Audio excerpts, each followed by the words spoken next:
پاکستان کی تاریخ میں ایک ایسا مجرم بھی تھا کہ اس وقت کی عدالت نے اس کو ایک ایسی سزا سنائی کہ سب سن کر حیران رہ گئے۔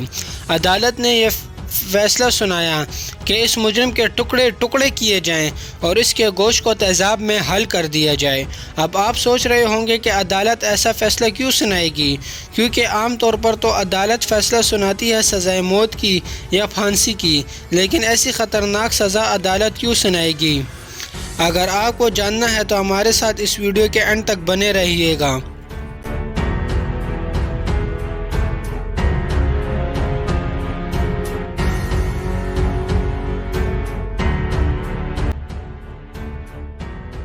27 دسمبر 1999 لاہور کے کسی پولیس اسٹیشن میں جب ایک خط اور ڈائری لائی گئی اور اس میں لکھا ہوا تھا کہ اس نے 100 بچوں کا قتل کیا ہے۔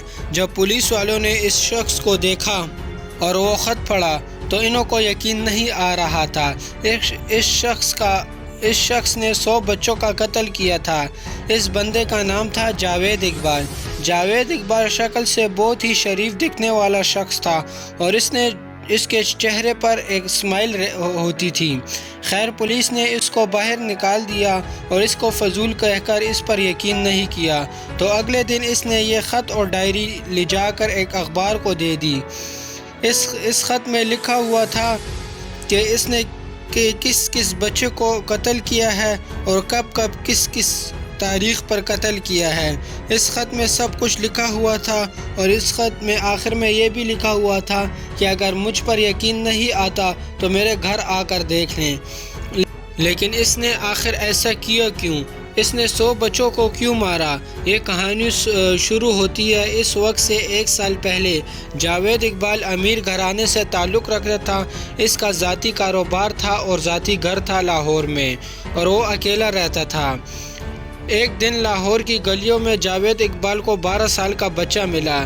اس بچے کا کوئی گھر نہیں تھا اور وہ بچہ مانگ کر کھاتا تھا اور فٹ پاتھ پر رہتا تھا۔ جاوید اقبال نے اس بچے کو بلایا کہ تم آؤ میرے گھر میں چھوٹے موٹے کام کیا کرو تو میں تمہیں گھر میں جگہ بھی دوں گا اور کھانے پینے کو بھی دوں گا اور تم پر کوئی روک ٹوک نہیں ہوگی۔ تم میرے گھر کے چھوٹے موٹے کام کیا کرو گے۔ اس کی بات مان گیا اور اس کے ساتھ چلا گیا، اور وہ بچہ جاوید اقبال کے گھر میں چھوٹے موٹے کام کیا کرتا اور سارا دن ٹی وی دیکھا کرتا۔ اس نے اس بچے کو پوری آزادی دے رکھی تھی اور وہ اس پر کسی قسم کی بھی سختی نہیں کیا کرتا تھا، لیکن جاوید اقبال تو کچھ اور ہی سوچ رہا تھا۔ اس کا تو پلان ہی کچھ اور تھا۔ وہ بچوں کی تلاش میں نکل گیا اور پورے شہر کی گلیوں میں گھومتا تھا اور ایسے بچوں کو تلاش کرتا تھا کہ جن کا نہ کوئی گھر ہوتا تھا یا وہ غریب ہوتے تھے، اور وہ انہیں اپنے جال میں پھنسا لیتا تھا اور پھر ان کو سیم آفر کرتا تھا کہ میں تمہیں گھر دوں گا، میرے ساتھ چھوٹے موٹے کام کرو گے، میں تمہیں رہائش دوں گا وغیرہ وغیرہ، اور وہ بچے مان جاتے تھے۔ اس طرح جاوید اقبال نے 7 سے 8 بچوں کو جمع کر لیا تھا اور وہ ان کے گھر کا چھوٹا موٹا کام کیا کرتے تھے۔ لوگوں کو اس کے گھر بچوں کا آنا جانا اچھا نہیں لگا تو لوگ اس کے گھر کے دروازے پر پہنچ گئے۔ لوگوں نے اس کے گھر کے دروازے کو بجانا شروع کیا۔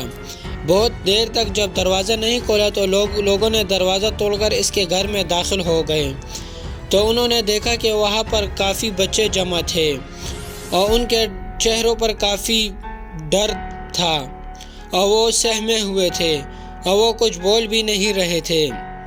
خیر بہت اصرار کے بعد جب پتہ چلا کہ ان بچوں کے ساتھ کچھ نہ کچھ تو غلط ہوا ہے، تو جب پتہ لگایا گیا تو انہوں کے ساتھ زیادتی ہوئی تھی 8 سے 10 سال کے بچوں کے ساتھ۔ تو لوگ جاوید اقبال کی تلاش میں نکل پڑے اور لوگوں نے اس کے گھر کی چیزوں کو توڑ پھوڑ دیا اور بہت نقصان پہنچایا۔ جاوید اقبال نہیں ملا تو انہوں نے کسی طرح سے اس کے ابو کی شاپ کا پتہ کیا۔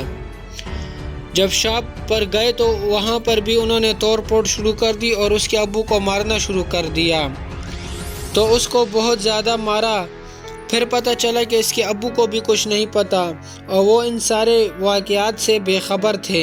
انہوں کو اس بارے میں کچھ نہیں پتا تھا اور وہ کچھ نہیں جانتے تھے، لیکن پھر بھی انہوں نے پولیس کے ساتھ گئے اور جاوید اقبال کو ڈھونڈنے میں ان کی مدد کی۔ انہوں نے جاوید اقبال کو اپنے پاس بلایا تو تب پولیس نے اس کو پکڑ لیا۔ ابھی تک جاوید اقبال نے کسی ایک بچے کا بھی قتل نہیں کیا تھا۔ خیر اس وقت کی عدالت نے اس کو 6 ماہ کی سزا سنائی۔ 6 ماہ کی سزا گزارنے کے بعد جب جاوید اقبال جیل سے واپس آیا تو اس نے لاہور کے کسی نئے علاقے میں گھر لیا اور وہاں پر رہنے لگا۔ جیل سے آنے کے بعد جاوید اقبال کچھ ٹائم تک تو صحیح تھا، لیکن آرام سے وہ پھر اپنی حرکتوں کی طرف جانے لگا۔ اس بار اس نے 7 8 نہیں بلکہ 100 سے زیادہ بچوں کو اپنے گھر میں رکھا ہوا تھا اور ان بچوں کے ساتھ اس نے زیادتی کی تھی۔ ان بچوں میں ایک لڑکا 15 سال کا تھا اور اس لڑکے نے اس سے بدلہ لینے کا سوچا۔ ایک دن جاوید اقبال اپنے کمرے میں سویا ہوا تھا۔ وہ لڑکا آرام سے اس کے کمرے میں داخل ہوا اور اس کے ٹھیک اوپر ایک رائفل لٹکا ہوا کرتی تھی۔ اس نے وہ رائفل اٹھائی اور زور سے اس کے منہ پر مارنے لگا۔ اس کی وجہ سے اس کی منہ کی ایک سائڈ ڈیمیج ہو گئی اور کافی خون بہنے لگا تھا۔ جاوید اقبال وہاں سے بھاگا اور ہاسپٹل پہنچ گیا اور کافی دن تک وہ ہاسپٹل میں ہی تھا۔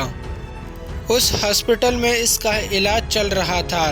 اس دوران اس کی ماں کا انتقال ہو گیا اور جاوید اقبال کی حالت خراب ہونے کی وجہ سے وہ اپنی ماں کے جنازے پر نہیں جا سکا۔ جب جاوید اقبال ٹھیک ہوا تو اس نے ایک دن ان سارے بچوں کو قتل کر دیا اور انہوں کے ٹکڑے کر دیے تھے اور ان ٹکڑوں کو وہ تیزاب میں حل کیا کرتا، کیونکہ اس کو لگتا تھا کہ اس نے جو 6 ماہ کی سزا کاٹی اور اپنی ماں کے جنازے پر نہیں گیا تو اس کا اندر ایک غصہ تھا اور وہ یہ غصہ ان بچوں پر نکالتا تھا، تو اس نے ان بچوں کو مارا۔ اگر جاوید اقبال خود جا کر اپنا گناہ قبول نہیں کرتا تو شاید ہی کسی کو اس کے بارے میں پتہ چلتا کہ اس نے 100 بچوں کا قتل کیا ہے۔ اس نے خود جا کر اپنا گناہ قبول کیا۔ جب پولیس والوں نے اس کی بات سے انکار کیا تو اس نے یہ خط اور ڈائری جا کر ایک اخبار کو دے دی۔ جب اخبار والوں نے وہ ڈائری اور خط جب چھاپا اخبار میں تو لوگوں نے دیکھا اور ملک میں ایک ہلچل مچ گئی اور لوگ جاوید اقبال کو سزا دینے کی اپیل کرنے لگے۔ جب پولیس پر پریشر آیا تو لاہور پولیس جاوید اقبال کے پیچھے لگ گئی۔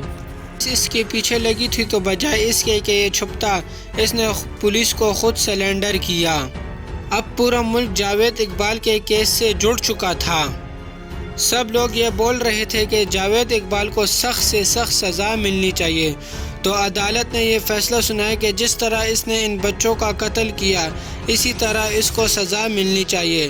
تو عدالت نے اس کو سزا سنائی کہ اس کے جسم کے ٹکڑے کیے جائیں اور تیزاب میں حل کر دیا جائے اور تیزاب میں حل کرنے کے بعد ایک سڑک پر رکھ دیا جائے تاکہ لوگ اس سے عبرت لیں۔ لیکن جاوید اقبال نے اس سے پہلے ہی جیل میں خودکشی کر لی اور اس واقعے کو 21ویں صدی کا سب سے خطرناک کیس مانا جاتا ہے۔ یہ ویڈیو ایک سچے واقعے پر بنائی گئی ہے۔ امید ہے کہ یہ آپ کو پسند آئی ہوگی۔ اپنے دوستوں کے ساتھ شیئر کریں۔ اگر آپ اس چینل پر نئے ہیں تو چینل کو سبسکرائب کریں۔ ملتے ہیں اسی طرح نئی انٹرسٹنگ ویڈیو میں، تب تک کے لیے اللہ حافظ۔